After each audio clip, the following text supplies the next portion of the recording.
Hello, everyone. Welcome back to Grows Not Shows, GNS, episode 3 or something, I think. I don't really know. It's me. It's Camille. You know what to expect by this point. So trippy with the background. It like merges. It looks like we're in the same room.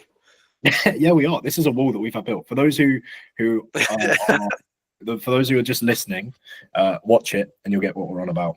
There you go. Plug for the YouTube. Sign it off as business expenses. Build a wall. Yeah, we built a wall. Trump. I don't know. Maybe Trump's got a point, bro. I don't know. Build a wall. We took build a wall too seriously, and we made an Archer Academy wall.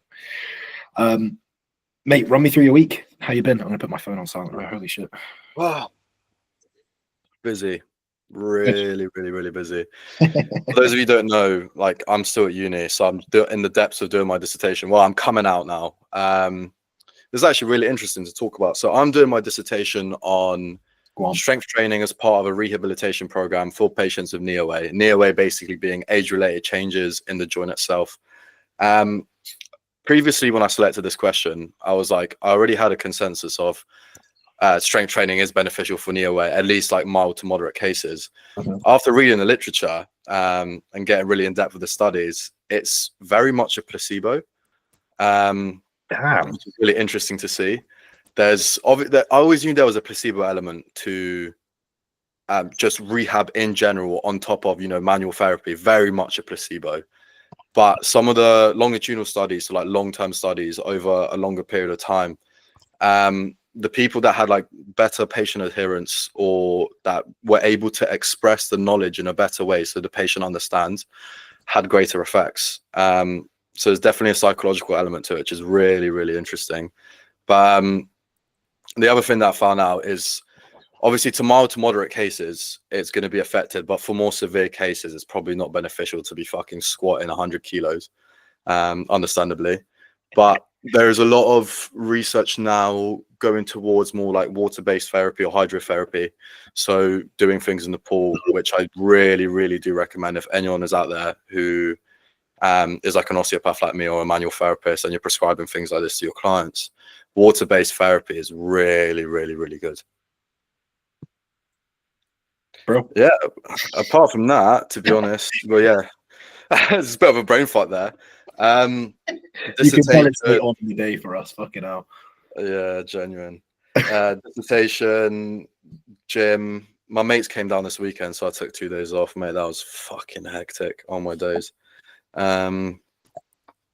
But yeah, business wise, I think is going well. I'm definitely getting the ins and outs of like posting stuff, because for those of you that follow me, like I post like educational content and I've been struggling how to like funnel it towards more marketing and like, come get coached by me because I know my shit, instead of just being a dick swing contest of like, look at me, I know my shit about rehab. But yeah, definitely improving. I like to get ahead of my post scheduling. So like if there's a week where I'm extra busy and I don't have time to think about posts, I know I've got it covered and I'm still going to post anyway. So I've already thought of this week's posts. In the next couple of days, I'll probably do the next week's posts and then we'll go from there. Or another thing, actually, I've got my little fucking whiteboard of goals that I want to get done this week. First video for the academy. Come on. That's fucking exciting stuff. Yeah, fucking rehab. It's going to be cool. Yeah. I think a lot of coaches, if you're listening to this, with anything that you do, like business related, do it ahead of time. I think there's too many people that don't treat, if you're looking to, generally, if you're looking to be a better coach or just kind of run things smoother, treat it the same way that you would as an athlete. The best coaches are the ones who treat coaching like it's like the same as their sport. So if you're struggling to get your meals in, you'd be like, right, I'm going to fucking meal prep. I'm going to make it non-negotiable. It's the same for social media. Just prep posts ahead. If you prep posts ahead, you can literally schedule them on Instagram. Like you could go to the gym, get a videographer to film a session, get a week's worth of reels wrapped up, schedule them ahead, bang, week's worth of content done. Like you can literally outsource editing, you can outsource video, everything. And if you take that approach of like, I'm going to prep and plan things ahead, it makes life so much fucking easier. Like I best believe, like we've got 2 podcasts, YouTube Shorts, TikTok and Instagram Reels, and I've got BNB's account and I've got the podcasts Insta. Best believe I do not post those daily. They are all scheduled ahead. Like I do not have fucking time for that. I post something stupid like 30 or 40 times in a week, and that's just like posts. And then you've also got stories as well. So yeah, everything's scheduled ahead. Yeah, definitely. I think building that sort of time management and being on top of things is one of the more difficult things that I've had to learn with coaching. Yeah. Because being a uni student, not in the workforce yet, I haven't had the demand to manage my time like that. You know, most of my lectures will be later on during the day, and I'll just go train after that, and I was fine. But ever since I started coaching, I'm like, okay, I need to delegate my time more effectively. And this was something we spoke about. I remember a couple of weeks ago when I was telling you I was like struggling to focus, and you said to map out your day, like exactly what you should be doing at every hour. And I've been experimenting with that, and that definitely has helped. Just making sure that I'm on task and I'm doing everything that I need to be doing. Because ultimately, at the end of the day, if you look at the checklist and you're like, everything's ticked off, you're going to feel so much better about yourself. Yeah, man. You know, you're like, yeah, I got all my shit done. Everything's going smoothly. And like with coaching, especially within probably the first 5 years, probably even more, it's a business that you got to water, and you got to water it every single day. You got to keep cracking at it because the market is so saturated. And there's so many people offering it, and everyone's trying to leverage each other. Everyone's got different niches and doing things that are better than the other.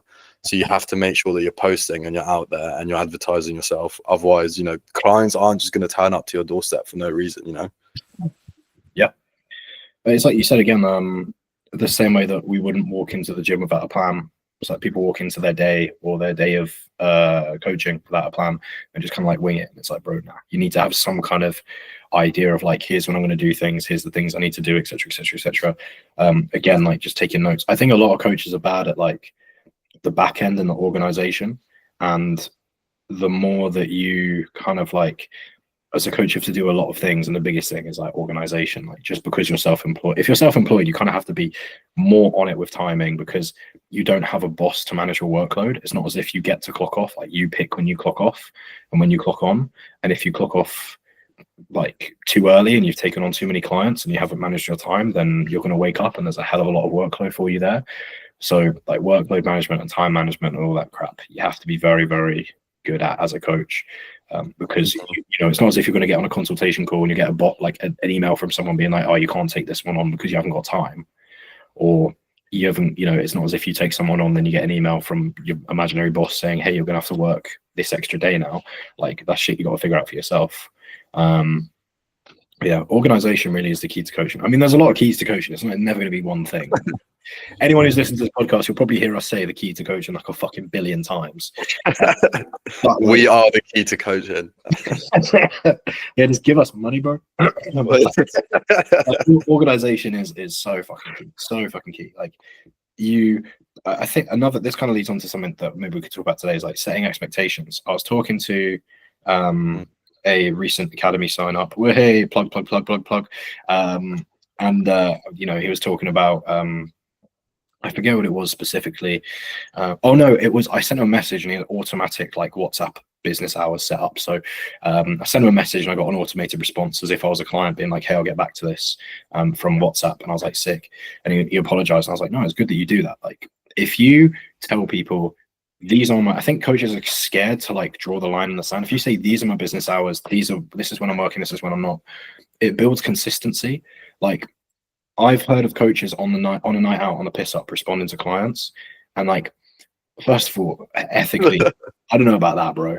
But like, yeah, there's times where like, so most of the time I clock off at 9.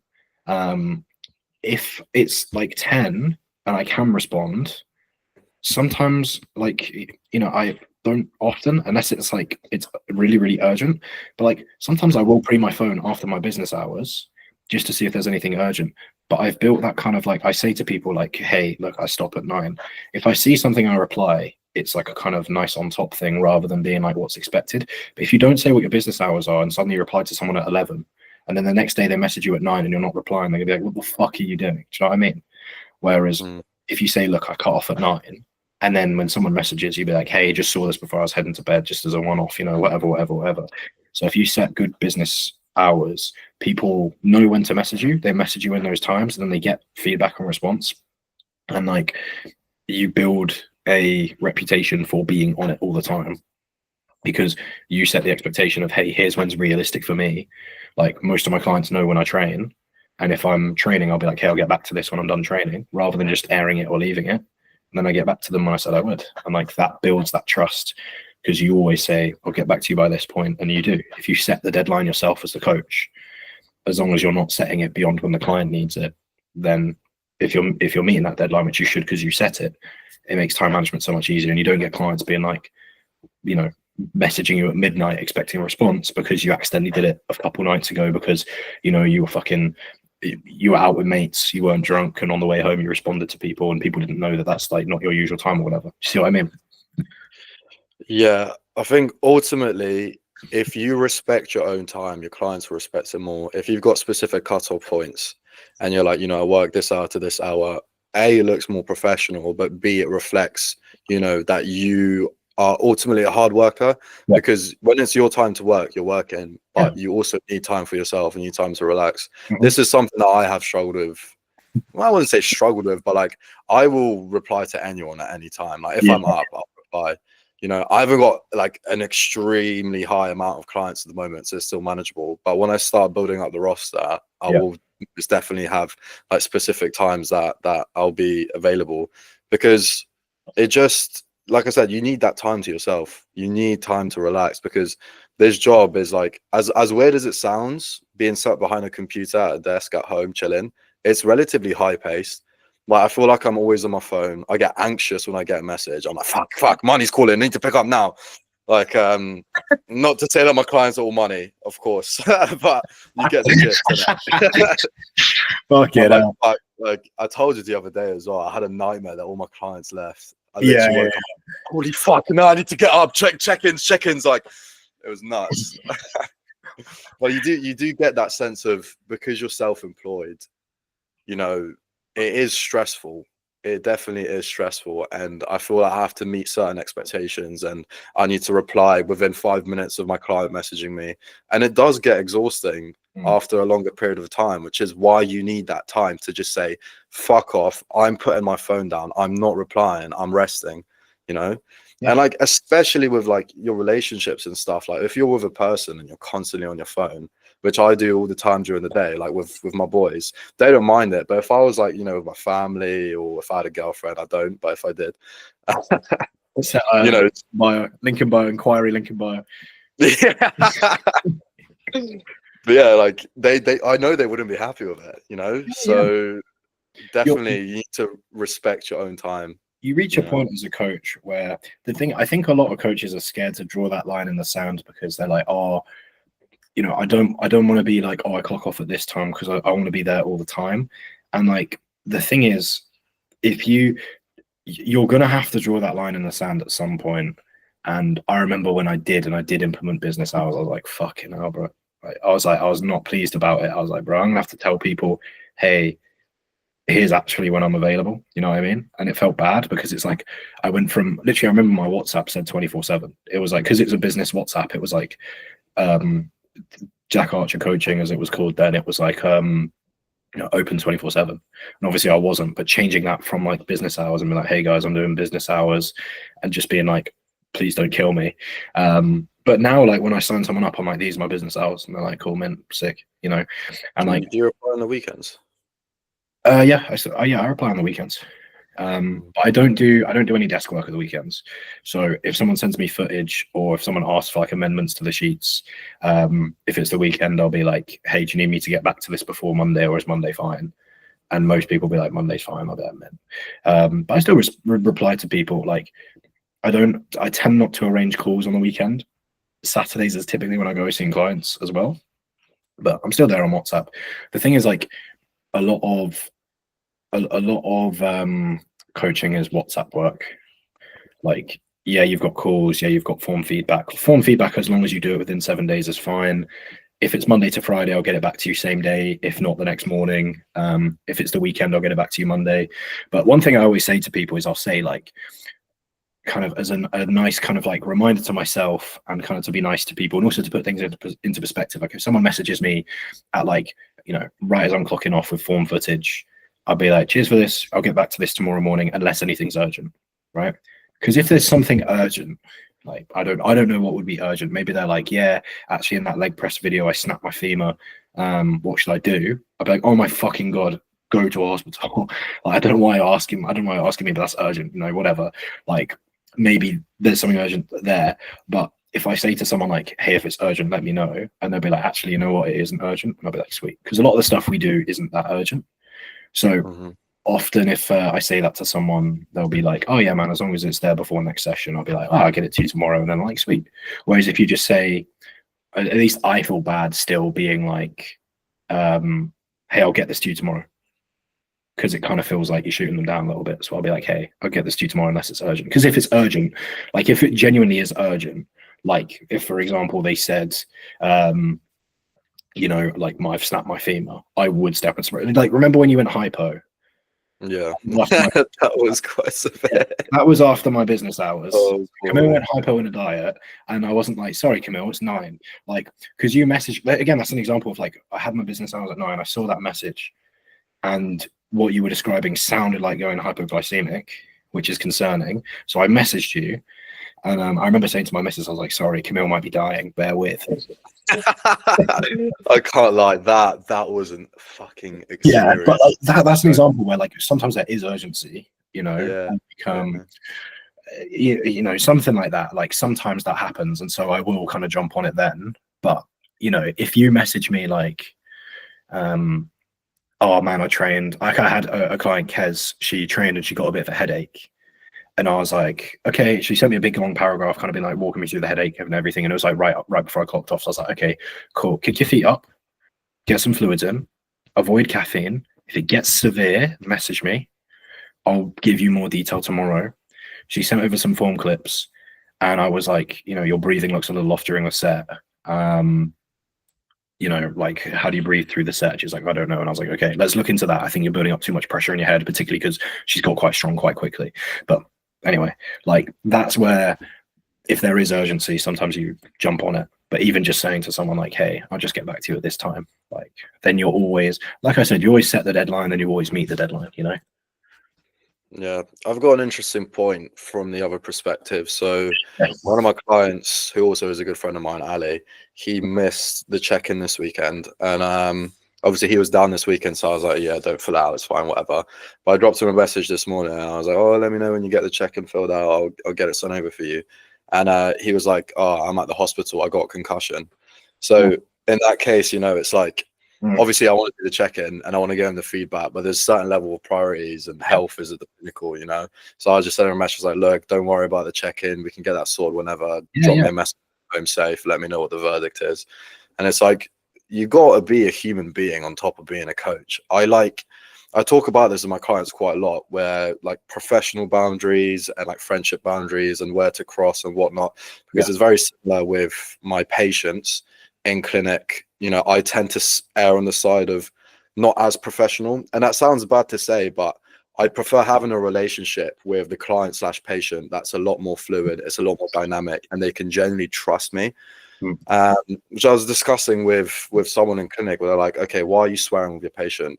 And in hindsight, that could be a really bad thing. If one of the tutors came in and saw me swearing with a patient, that could be a really bad thing.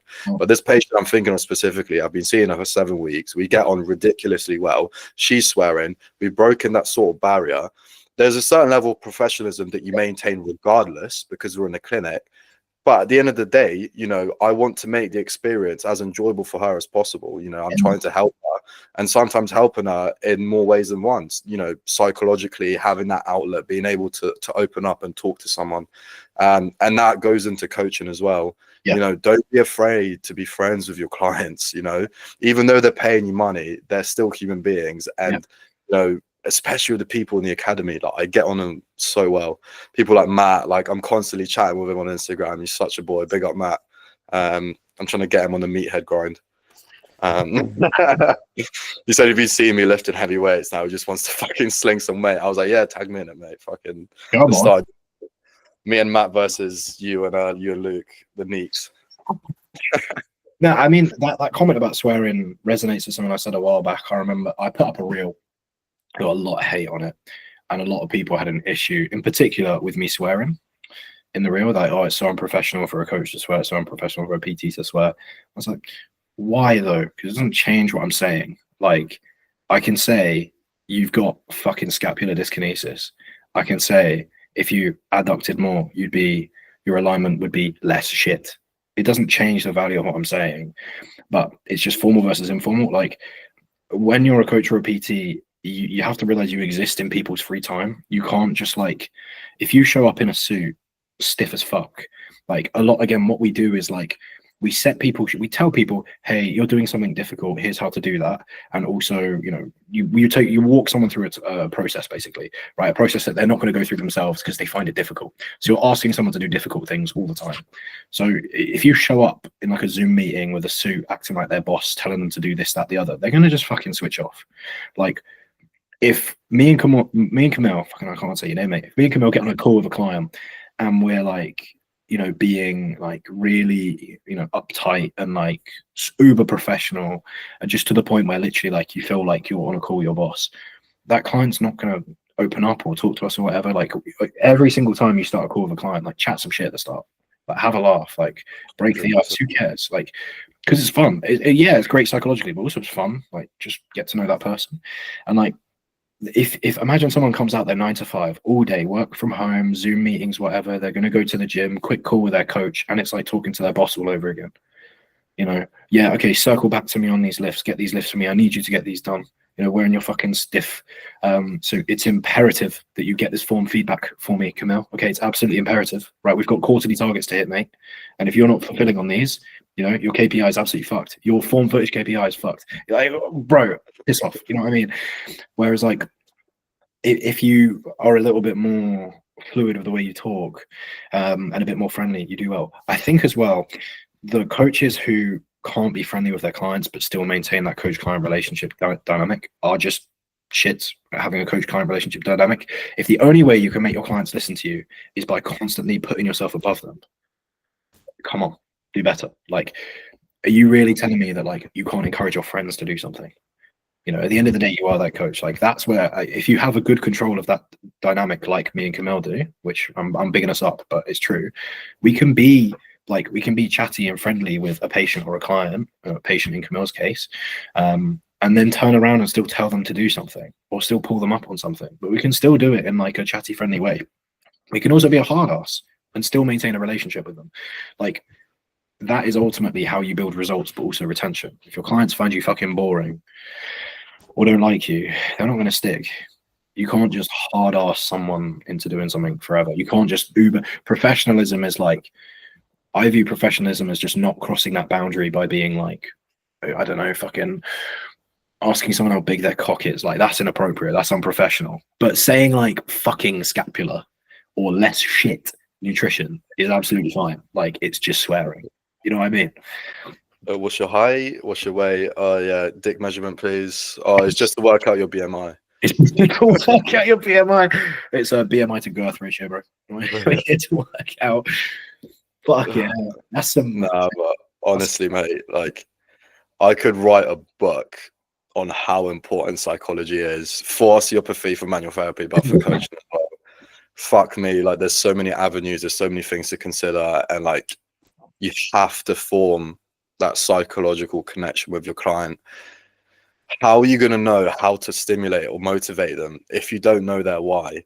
And how you get to know their why if you don't break those boundaries? How do you break those boundaries? You create a bond, a friendship, not fucking boss. And it's like, would you tell your boss that you're insecure about your body and you need to go to the gym because you hate yourself? Unlikely, you know? But like, you tell it to your coach. Like, these are genuine things that people are like suffering with. And like, it's your job to help them. So part of doing your job is to build a connection with them so they can open up. And that's what ends up in the best results, because you know their why, their true why, not just some random objection they threw at you because they've got a boundary, their true why. And you can prod at it. We said this in the last podcast or last episode. It's like finding out the why and prodding it with a stick. That's how you fucking motivate your clients. If you're still struggling with motivation, check out the academy. Mate, yeah, you're bang on. Like, you need people to open up with you, and like, again, it's just whenever people are like, oh, don't get friendly with your clients, don't get friendly with your clients, it just screams that you don't know how to manage your clients. Like, if you really can't be on a friendly level with them, but still maintain like coach client in that they value your input, they value your insight, you know, like if you're afraid, like if your clients only listen to you because you don't show any sign of like weakness, or you know, prop yourself up as like this perfect boss, like godlike figure who's constantly giving them like fucking the 10 commandments every check-in, like fucking hell, this went weird. If that's your idea of coaching, you're never going to get through to people, you know. And like, that's where literally like the skill of like, it's a coach client friendship where like it's obviously like we're being friendly with clients. It's not friendship to the same degree as like, you know, your fucking mates you go to the pub with. But like, I guarantee me and Camille could, if like we've got a client meet up in April, but like we could go like to the pub afterwards and have a fucking great time, and like still the next week do check-ins, tell someone to drink less, and they still listen. Like, when you have control of that relationship and you're in a good way in that relationship, like if again the only reason someone's listening to you is because they fear you or because they feel like they're talking to their boss and they feel inclined to listen, it's like you fucked the dynamic, because you're never going to hear about their issues, they're never going to open up about them, and human beings are going to fucking struggle. So learn how to deal with it, because otherwise you are not fit to deal with human beings. Like, the hardest part of coaching is not the plan. That's the fucking it's piss easy, right? Go to uni, go do a degree, go study some biomechanics, go do some nutrition, go learn for a few years. Like, yeah, spend a couple of fucking thousand, but come back, you'll be sound. But learning how to deal with people and get them to do it and eat their fucking spinach and egg whites daily and do their steps, and don't lie that you fucking didn't have that pint on Wednesday or whatever the fuck, you know, like, that's the difficult part of managing people. And if your approach to that is just to be an absolute cunt to them, you're a shit coach. Sorry. There's a certain level of responsibility we have as coaches, yeah, to drive the results of our clients. Yes, obviously they got to walk the walk, you know, it's got to come from them. You're doing online coaching, you know, they have to make the decisions and do it themselves. Yeah. But the whole dynamic of like, you can't coach every single client is fucking bullshit. Everyone can be coached. Every single human being on this planet will be coached. Granted, some will be more difficult than others, but every single person can be coached. And understanding the dynamic of psychology, how to influence your client, will ultimately get you better results, and better results lead to, you know, more testimonials lead to more clients. It's just all a fucking shebang. So yeah, to be honest, it's just a fucking, it's just simple. Yeah. If you, I say all the time, it's just completely gone mush. It's late. It's been a long day. Guys, right. It's actually 4 a.m. It's definitely not. It's definitely not a very reasonable time of the evening. But again, like I say it all the time, if you want a key, like I'm about to, all right, let me let you in on something. Okay, I'm about to break every mental ship in the world. I fucking, like, honestly, it's so simple, right? If you want to have a 6, 7, 8, 9, 10, fucking 11, 200, whatever figure business in coaching, right? It comes down to this. If you work with more people, you make more money. If you charge more, you make more money. If you charge a lot and you work with a lot, you're fucking rolling in it. Okay, it's that simple. So then the question becomes, right, how do I get a bunch of clients who are willing to pay me a lot of money? Is it marketing? Is it certain schemes? Is it like a pyramid scheme? Do I sell my soul? Do I jump on gearing at hugely wham? Nah. Right? If you want to work with a lot of people, you need to have some decent results and have some good reviews. So how do you get those? What's the shortcut? Well, if you're good at your job, you'll do all right, right? If you're good at your job, every client you get, you'll get a good result out of. You get good feedback on. Sick. Okay, cool. So that's how we work with a lot of people. Then how do we charge a lot? Well, have a lot of expertise. Be ahead of a lot of people. Be able to charge more because you can hold yourself to a higher standard, or because you can say that you do more, right? And say that you have more value to give, and you know you're so in demand. So how do you do that? Well, be knowledgeable and be valuable. So hang on, if you're a good coach and you become a good coach by getting a lot of knowledge, and you have a lot of knowledge, you're going to get a lot of clients. You're going to be able to charge a lot, and that's going to lead you to a 6 or 7 figure fucking coaching business. It really is that pissing simple. And like, being a good coach isn't just the plans you make and having an understanding of like the lat isn't one thing, it's made of different fibers, or like a very vertical press isn't just a shoulder press, there's some clavicular chest in there too. Cool, it's sick that you know that. It's sick that that fats are important in your diet as well, mate, but like know how to coach. Like you need to have a good understanding of like the psychology. I made a video today where I was like, if you look at most major sports teams in the world who are trying to get the best for their athletes, who do they hire? A sports psychologist. How many coaches do you know who are not sports psychologists? When you're a coach, you're trying to do everything yourself, right? Pro teams, they'll have some kind of injury specialist. We've got Camille. You have some kind of nutrition specialist, some kind of sports psychology specialist, some kind of training professional. If you're a PT or coach, you can do, well, if you're a coach, you can do nutrition and training. If you're a PT, you can do training.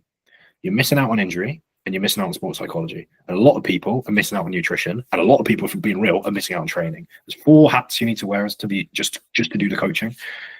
And most people can barely wear fucking one. If you are a fantastic nutritionist, superb exercise scientist, master of injury prevention, and you know how to apply sports psychology to someone, you're not going to struggle anywhere near as much as anyone else. Yeah, there's going to be hurdles. Obviously, I'm not going to tell you that, me and Camille just tell someone to do something and they do it. No, not all the time. But we know what the fuck to do when they don't. We're not left scratching our heads. We go, okay, on to the next step. And yeah, it takes time, but you get there and we have certainty and we know what we're doing.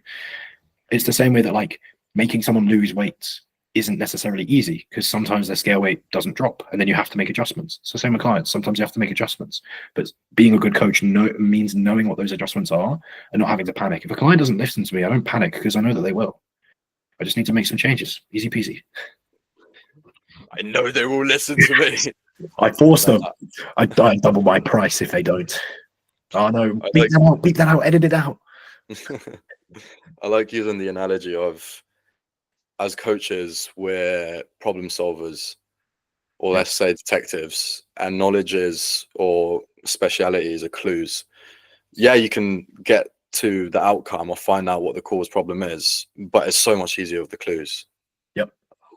If you have all the framework set in place, when a problem comes and arises, you're like, okay, let's digest this. So I know this problem. Let's try this. Let's try that. You already know the ins and outs. Mm-hmm. Saves you fucking going on ChatGPT and Googling how to fucking make a meal plan for your diet, because meal plan for your diet.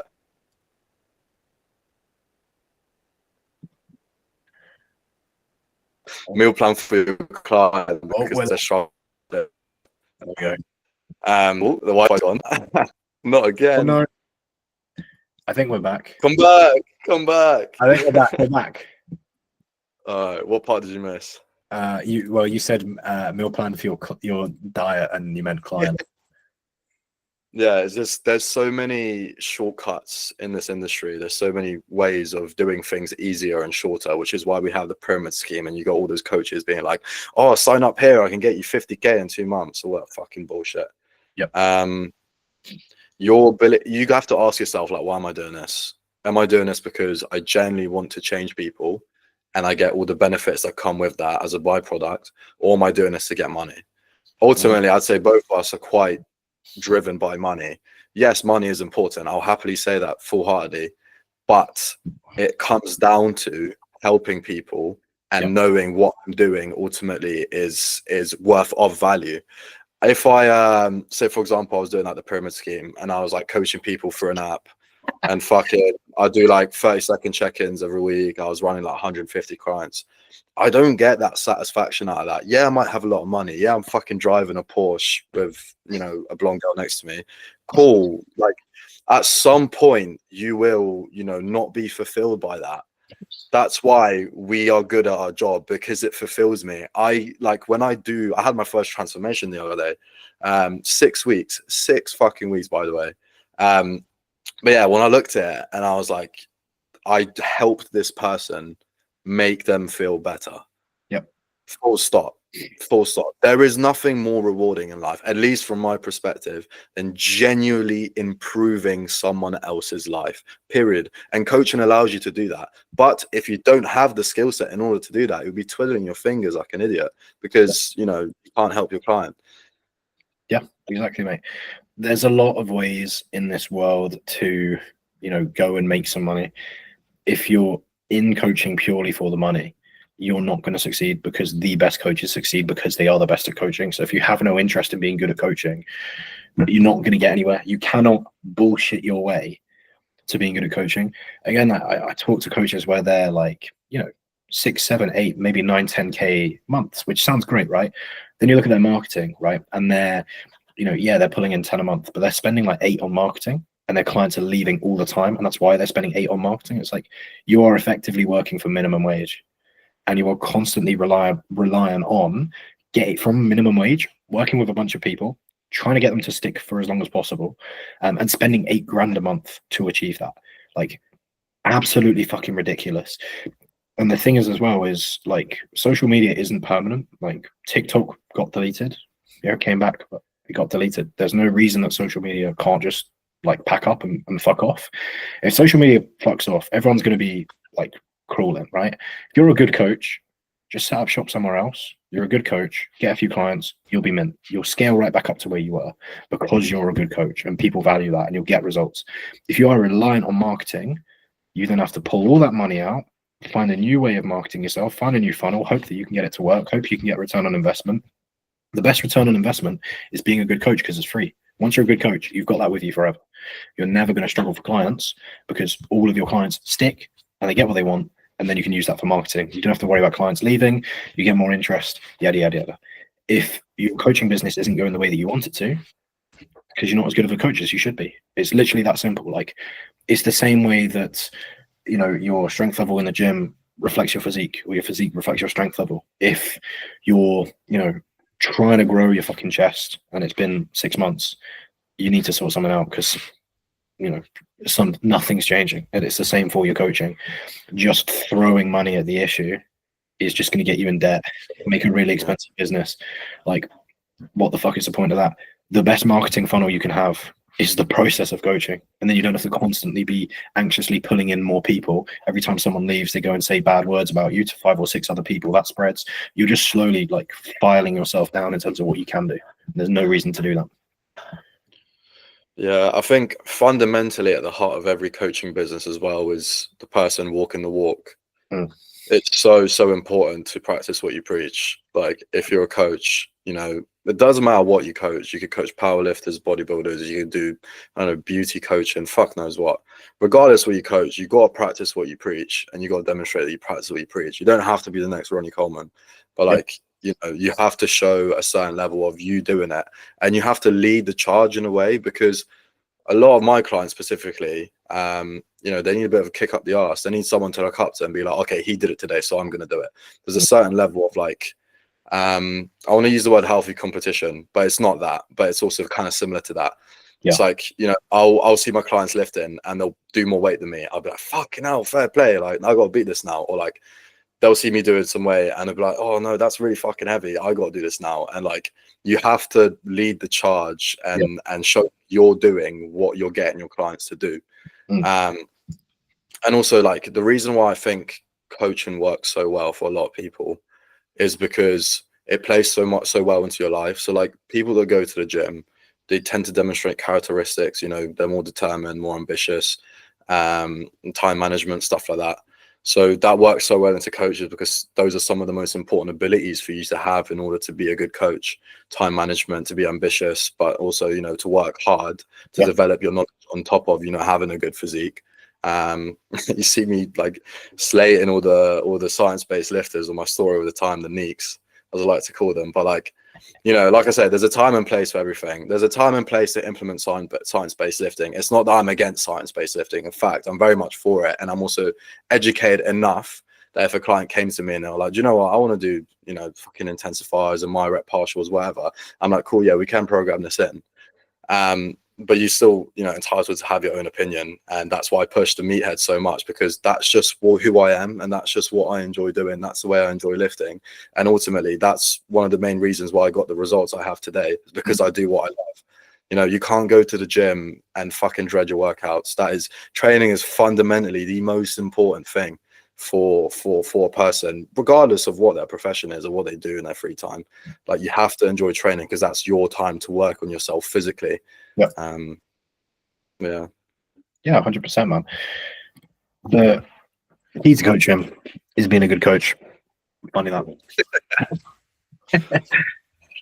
If you look at some of the top coaches in industry, and you like a lot of people will be working with them, and you ask why you're with that coach, it's not going to be like, oh, they had a really flashy post, or it's not going to be like, oh yeah, their content really spoke to me. It's going to be like, because I know that they have good results, and because I want that for myself.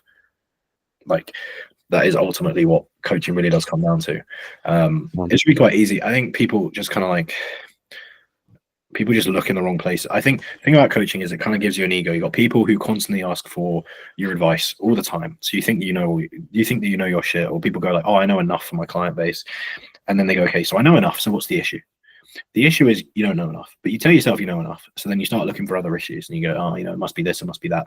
I think people kind of do a similar thing with lifting almost, where they'll be like, oh, I lift intense, I lift hard. What's the issue? Or fucking genetics. And it's like, well, nah, you've still got more to give in this area. Like you're more to focus on there. But yeah, fucking, I don't know. People always look for shortcuts and maybe miss like the obvious solution in front of them. And it is be a better coach. Funny that. And if you want to be a better coach, you got two people who specialize in that right here. Yeah, I think like what you said today about like how osteopathy can bring value to coaching, I've been really thinking about and contemplating it, like implementing osteopathic principles and bringing them to coaching and how we can integrate and stuff. And it is really interesting to merge the two ideologies. If you're in the academy, I'll make a video about it soon, kind of like what osteopathic principles are, how we can apply it to bodybuilding, etc. But I'm sure you've heard me say this before, Jack, but the term holisticism and looking at everything as a whole. And I think, I don't know if I'm just like so far down the rabbit hole that I love osteopathy so much that I'm now just going to become a fucking rabbi and preach it everywhere. But like holisticism is generally like such a good way to look at life. Just look at the bigger picture, regardless of what it is. Go into the gym, look at the bigger picture. You had a shit session. Okay, that's one session out of fucking 50,000 in your lifetime. Or again, injured. Okay, you got injured. Okay, you're out for 4 weeks. That's 4 weeks of the fucking 70, 80 years that you're going to be on this earth. Look at the bigger picture. With your clients, look at the bigger picture. Okay, I'm struggling with nutrition. Look at the bigger picture. What you're actually struggling. Maybe it's meal timings. Maybe it's fucking digestion. Maybe it's fucking not eating the right foods. Maybe it's appetite. You have to always look at the bigger picture, and then you can narrow it down. But if you go in tunnel vision, and like this goes to like being like evidence based. I don't like the word evidence-based. I like the word evidence-informed. I like taking evidence, studies, literature into account, into my thesis, but I don't like it to dictate my opinion on things because, there's a certain level of experience that I've also now got from coaching, but also from what I've seen in clinic. And I also know how to implement different things and what things might work and what might not work. For example, like all the studies that I've read on cupping, they're like, yeah, shit. Every single study that I've read on cupping, it says it's fucking useless. But when I do it in conjunction with other techniques, and sometimes I've even just cupped, I've seen good results. Yep. And you can say, okay, there's a placebo effect, et cetera, which, I full-heartedly will agree there is very much a placebo effect to all manual therapy and rehab as well. But like, at what point do we just say it's placebo? At what point, do we say it fucking works? Regardless what the reason is, it fucking works. It provides results, So I'm not going to be like, oh, well, I'm going to cup you, but it's not going to help. Obviously not. That defeats the point of a fucking placebo. Yeah, exactly. I think, people, the thing about like true knowledge doesn't come from like parroting or repetition or just kind of mindlessly saying something. Like true knowledge comes from experience and an understanding of the mechanisms at play. Like there is a lot of validity in a lot of things that research doesn't necessarily go for, and that's because either there's some indirect benefits that research isn't kind of like looking for, or in someone's specific case there's benefits. Again, like training in the short range is often kind of touted as like, oh yeah, on a set-by-set basis it's worse for hypertrophy. And yeah, I agree, it probably is. By how much? Not that much. But there's still a time and a place for a lot of lifts which challenge the short range, particularly if we're talking about kind of loading different joint actions or balancing resistance profiles through a session, managing fatigue, Rehab. yeah, exactly. Yeah, rehab, just general like enjoyment of things. Again, like there's still validity there. So when we're looking at things, we don't just universally go, okay, lengthened everything. If you're doing lengthened everything, again, you're just being an idiot, because you're just taking a study that said this is slightly better for growth and just universally applying it. That isn't necessarily the smartest thing to do, because there is still merit and benefit to loading the mid, to loading the short. And sometimes you have to load those things because you just don't have the variety. So then what do? Just cry because you can't do it? Like, no. You need to kind of, you need to have an ability to manage those things and use those things. And that's where going, okay, I understand that the short range may not be potentially as beneficial from a pure hypertrophic standpoint, but I'm loading this joint in this position, I'm loading this muscle in this position, I can place it at this part of the session, it serves this purpose, there's still stimulus generated, as long as they progress it, this, that, the other, it's easier for them to recover from compared to length and work, which is great, etc., etc. Again, that's where having a good understanding of the actual mechanisms at play and going, okay, there's still benefit to this, there's still merit, and for this person arguably more, is really beneficial. And that's where you can kind of start to play around with that. So the same way that, like, I think people who take the latest research and apply it universally to everything, even when it doesn't fit or doesn't fit for that particular person, and then people who completely bin off research and just kind of go like, it's what I did, so it's what you're going to do, they're just as bad as each other, because you're just taking opposite sides of the spectrum and just applying them to everyone. And like, that's not how you should do things at all. It's the same way, like, when you set a plan, your own kind of like biases shouldn't come into it. Like, I'll set people lifts that I fucking personally hate but they love, or for them it makes a lot of sense, and for me it fucking sucks. If I showed bias in the way I program, I wouldn't program anyone a hack squat or any kind of squatting movement, because I'd be like, oh, it's going to fuck your knees because it fucks mine. Like, no. Like, again, having an understanding of those different profiles. And like, for me, I do a lot of shortened quad work because it feels best. Like the Cybex squat press is a bit more mid to short, so I'll do that instead of, oh no, but what about lengthened tension? Well, I can't do lengthened tension at the minute, again. And if I were to do lengthened tension, I wouldn't do that much of it. I'd still do more mid short, just so that I'm not absolutely fucking pissing off my tendons with a high amount of torque in a dangerous position for them.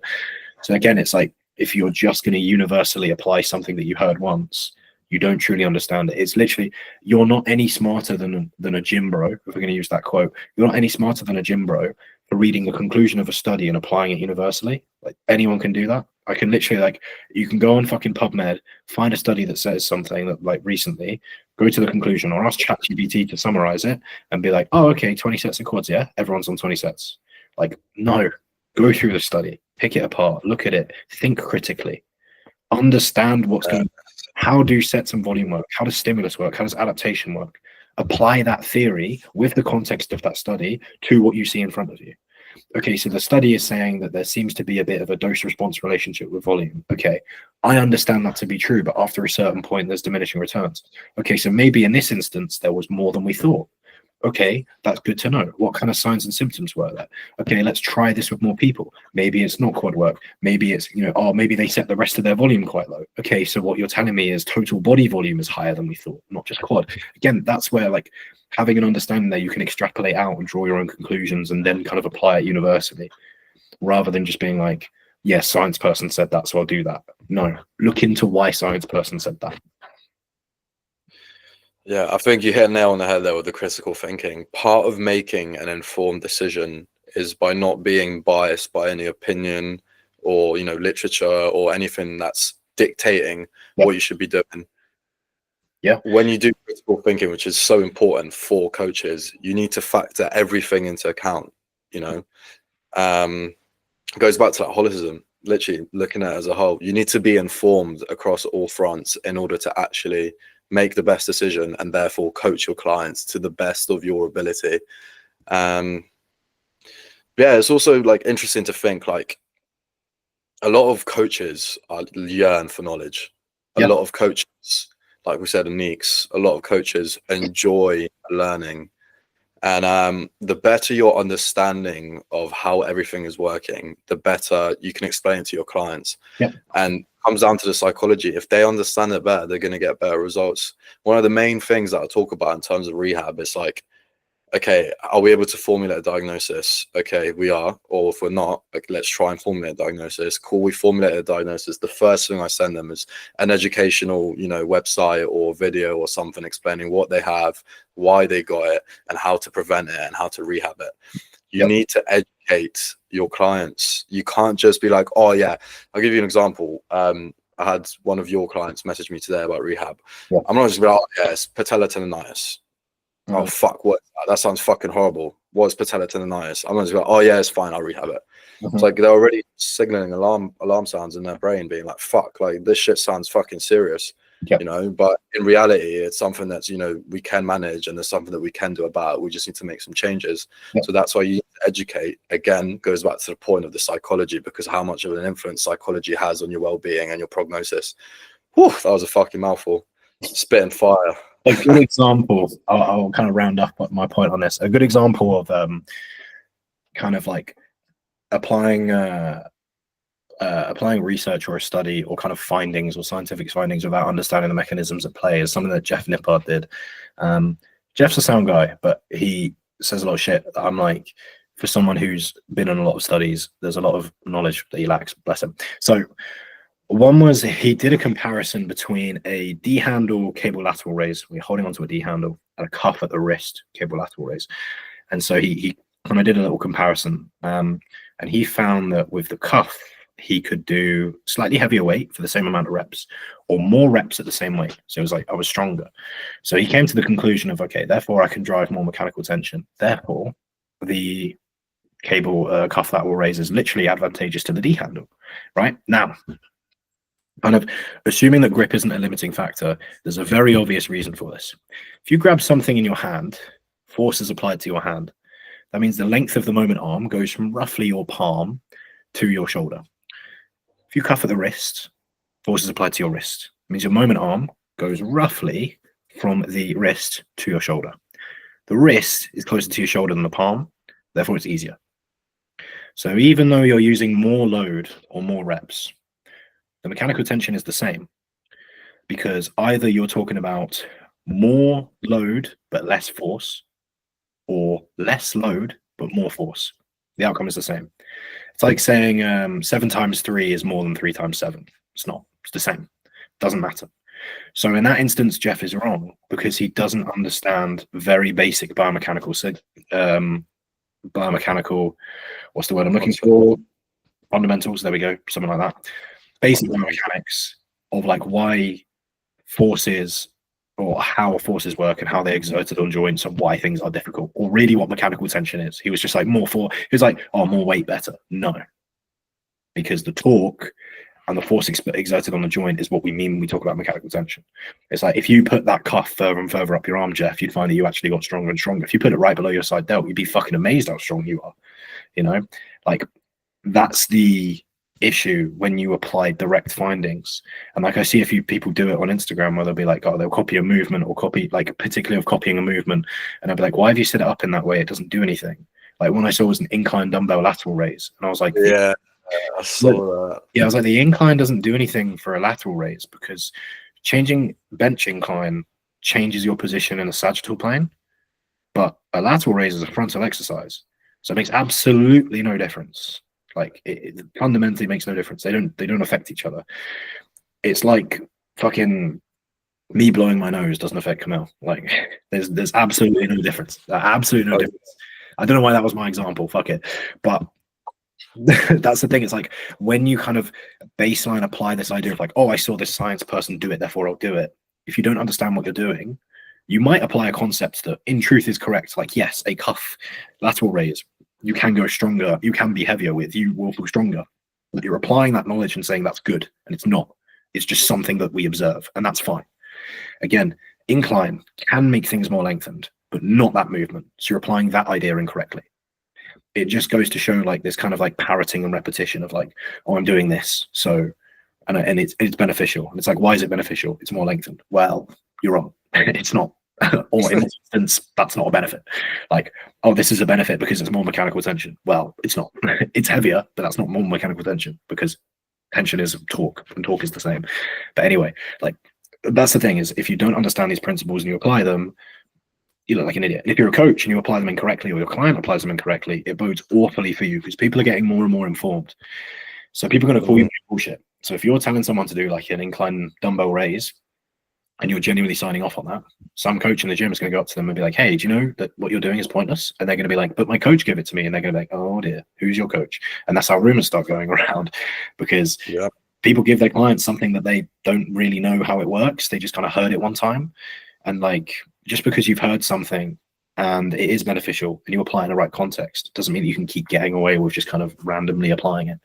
It's like people give people rice because rice is common, but people don't actually understand why rice is used. Like, or chicken. I don't think people actually understand why chicken is so common, or why chicken is like a potentially more beneficial bodybuilding food. People just kind of give it. They'll be like, yeah, chicken, rice, broccoli, because that's what people have. They'll be like whey, eggs, beef mince, 5%, always 5%, chicken, like bacon medallions, yogurt. Like, people just give the same shit. Cocoa Pops, if it's cereal, it's got to be Cocoa Pops or Rice Krispies, Mars bars, cream of rice. Like, people always give the same shit. And it's like, just say that you're giving a meal plan the way that you've been given meal plans. You know what I mean? But like, again, if you apply that idea of like, I've been told this, so I'm going to do this, it just screams that you're not doing what's best for that client. Yeah, just quickly, one last thing before we wrap up this fucking episode. Your clients are a reflection of your ability. Yep. So the same way, if you're doing a really good job with a client, you get a sick transformation, that can get you leads or potential clients. If you're doing a terrible job with a client and they're not feeling good, that will lose you clients in the long run. Your clients are a reflection of your ability. And if you're not good as a coach, then people will know. The voice will spread. Like, I haven't even been coaching for that long, and I've heard so many names in like the local area where I'm from of people getting coached, of like general horror stories, like, oh, he fucking dieted me for 6 months, I was losing 2 kilos a week, I felt like shit, it didn't give me a deload, like stuff like that. And like, it makes me cringe so hard, because to me it's fundamentals, but because it's such a saturated market, with saturation comes disparity and people that are just genuinely shit. A lot of coaches, you know, who are a little bit older, came from a bodybuilding background, maybe a personal training background, and they don't have the carryover skill set in order to be a good coach. And they just kind of wing it because they're already fucking wham. I'm thinking of the person that I heard the story of now. But he's a very successful bodybuilder. He's fucking huge and he's well known. He's very popular on Instagram, but he's a shit coach. And at hindsight, if you looked at him from a potential client, you look at that, and be like, oh no, this guy's sick. Like, he's really friendly. He's obviously had a successful bodybuilding career, so he must know his shit. Yep. But in practice, he fucking killed my client. Like, yep. Yeah, man, exactly. It's that old thing of just because they look mint doesn't mean that they're going to be a good coach. And if you're a coach looking mint and knowing what you're on about is pretty powerful. You know, like, there's a reason why when I brought on Camille, I was like, photo shoot. Like, and whenever anyone's like, oh, Jack, I want to, help my business out, I'll be like, go do a photo shoot. Like, because you never look as best as that. And like, that will drive a lot of business, because the better you look, if you are a coach and you're not getting coached, you are seriously missing out from a business standpoint. So if you're a coach and you want to get coached and you want more knowledge, you should come to me or Camille. Instagrams are Jack_Archer Academy, Camille_Archer Academy. Please subscribe to the YouTube, drop us a follow and rate us 5 stars on Spotify. That'd be sick. If you guys want us to cover any other topics rather than just kind of spitballing for an hour straight, let us know. BNB merch, use code Camille10 or Archer10. I think it's Archer10. I forget. I don't know. Use code Camille10. That one's better for BNB. And they're both 10% off, but Camille benefits more. Not nice at name. Yeah, yours is easier to spell, to be fair. Kamil 10. If you can't spell 10, oh dear, it's 2 numbers. Any final thoughts for the listeners at home before we end things? Nah, to be honest, we're all good, mate. Been a fucking pleasure. Thank you, everyone, for watching, listening. See ya. Bye.